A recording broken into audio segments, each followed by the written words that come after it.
One of the criteria for pathological gambling includes using gambling to escape dysphoric mood states or emotional discomfort of some kind. It can include, gambling when you feel depressed or anxious or hopeless or shame.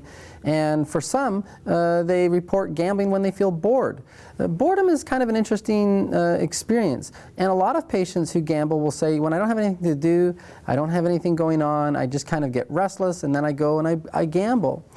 And yet, when we see that in treatment, intuitively, I guess naturally, our instinct is to say, okay, so then in order to address this, what we've got to do is we've got to try to create a lifestyle for you that's incompatible with boredom, and a lifestyle where you're active and you're busy and you're doing all these things so that you don't have time to gamble.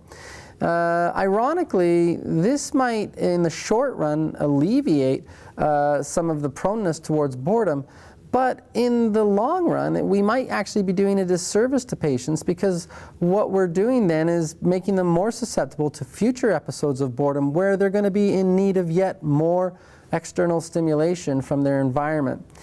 Dr. John Eastwood from York University in Canada and some of his colleagues did a study a couple of years ago that was rather interesting, and it has ramifications for maybe a different approach to working with boredom. In their research, what they discovered was boredom wasn't an experience that emerged because somehow our external environment failed to stimulate or engage us. Boredom rather was an experience that emerged in people's lives when they lack this emotional awareness or emotional attunement to what it is that actually is going on in the moment.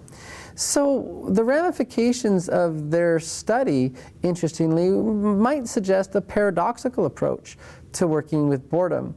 When pathological gamblers say, I get bored, I gamble, what we might consider suggesting to them is they need to practice being bored. That always gets a bit of a reaction from a patient. What do you mean, practice being bored? That doesn't exactly sound like a really fun homework assignment. But in fact, I will actually have patients increase their tolerance for boredom by practice being bored.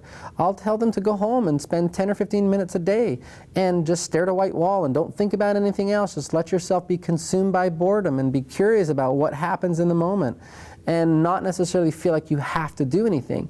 And by increasing, and it's an uncomfortable experience, by the way, as you can imagine, but when they start to increase their tolerance for boredom, when they start to have those moments where they don't have anything structured and they start to experience that little bit of the inkling of boredom, they think back to, oh, well, I'm just having this little experience with boredom and I'm used to that and I've practiced being bored and I can survive boredom. It's not going to be this catastrophic experience in my life. And like many other experiences, it comes, it goes, it doesn't last indefinitely.